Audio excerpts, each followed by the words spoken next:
그렇죠. 우리가 지난번에도 얘기했지만 위장 전입 한 건, 특히 이제 자녀 교육을 위한 위장 전입은 그동안 양해하는 분위기고요. 특히 뭐 이명박 대통령 같은 위장 전입이 4건이나 됐는데도 대통령이 당선이 됨으로써 사실상 기준이 된 게 아니냐 한 얘기까지 나왔는데요. 이제 거기다가 거짓말이라든가 뭐 다른 사안이 이제 추가가 되면 상황이 복잡해지는데 저건 이제 어저께까지의 상황이 오늘 상황이 좀 상당히 반했습니다. 예.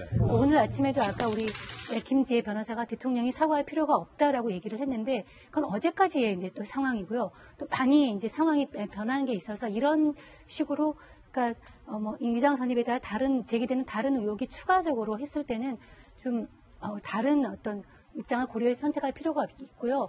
또 추미애 대표의 저 얘기는 예. 지금 안 그래도 야당의 협조, 로키로 해서 야당의 협조를 구해야 되는 지금 야당이죠. 네, 여당으로서 야당 협조를 구해야 되는 입장에서는. 여야가 헷갈리는 거예요. 우리. 네.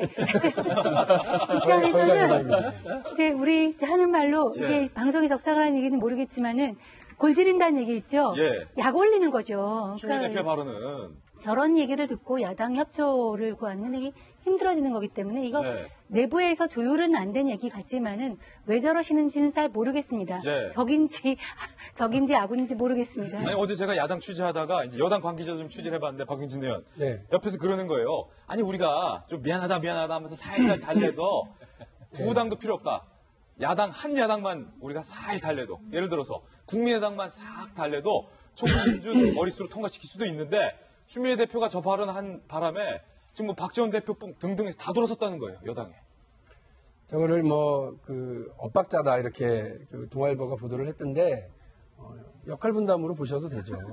아니 지금 여당 대통령 여당 대통령 그런 거 아닙니까? 예. 우원식 원내대표가 왜 바짝 엎드렸을까? 우원식 원내대표는 늘 야당을 상대해야 되는 원내의 여야 협치를 만들어가야 되는 역할을 맡고 있는 원내대표입니다. 그래서 당연히 야당에게 당신들이 왜 그러는 줄 안다. 우리가 야당일 때도 생각해보게 된다. 역지사지 해보겠다. 내로남불 안 할게. 이중잣대 받아달라고 안 할게. 이렇게 이야기를 하는 건 다 이유가 있습니다. 그러나 또 추미애 대표로서는 당 지지층, 지금 50% 넘는 당에 대해 지지를 보내고 있는 국민적 지지층에게는 또 해줘야 될 사인이 있는 겁니다.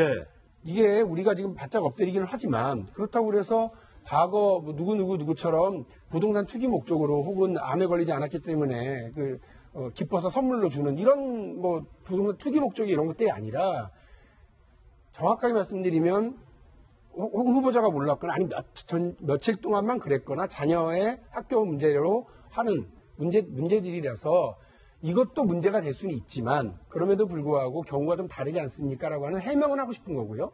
또 과거에 우리가 낙마시켰던 사람들도 그거 한 건만 하는 게 아니라 여러 건 다층적으로 문제가 있었기 때문에 물러난 거지 위장전입 때문에만 그랬겠습니까? 라는 어떤 상황을 설명해 줄 필요는 있었다라고 하는 것이 추미애 대표의 인식인 것 같습니다. 그러니까 추 대표의 이 발언이 당 차원에서 계산되고 논의된 발언이다. 이 말씀이세요, 지금?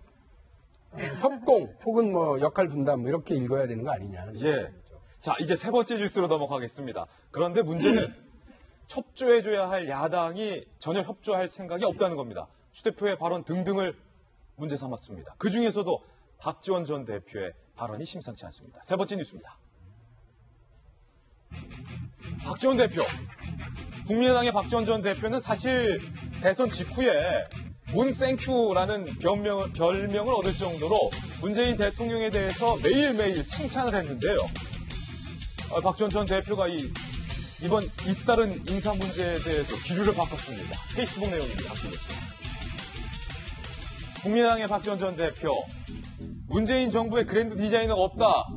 판을 크게 보고 전략과 정책을 추진해 나가는 인물이 대통령 곁에 없다는 말이다.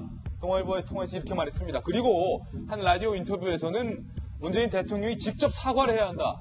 대통령이 직접 사과를 박지원 전 대표가 요구했습니다. 대선 후 민주당 내 권력 투쟁 소식까지 들려왔다. 현재 여권에는 귀국 후 보수를 결집시킬 홍준표 전 대선 후보를 당해낼 수 있는 사람도 안 보인다.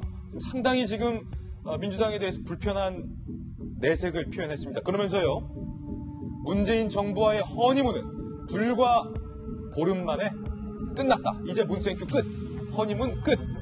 본격 게임이다라는 건데, 김변민 의원님, 이 박지원 전 대표는 사실 대선 직후에 감동을 주는 인사다, 사이다 인사다, 대통령 화이팅 매일매일 칭찬했던 분이에요. 그런데 조국 수석 임명에 대해서 얼마나 그 찬사를 보냈습니까? 사실 이제 박지원 전 대표의 모습을 보면은 선거 때는 문모닝이라고 불릴 정도로 문재인 당시 후보에게 굉장히 과격한 언행을 했는데 그때는 선거니까. 근데 선거가 끝나고 났는데 문재인 대통령의 지지율이 심상치가 않았거든요. 그리고 나서 국민의당 같은 경우가 호남 지역을 기반으로 한 지지율이 5%, 정의당보다도 낮은 지지율이 나온 겁니다.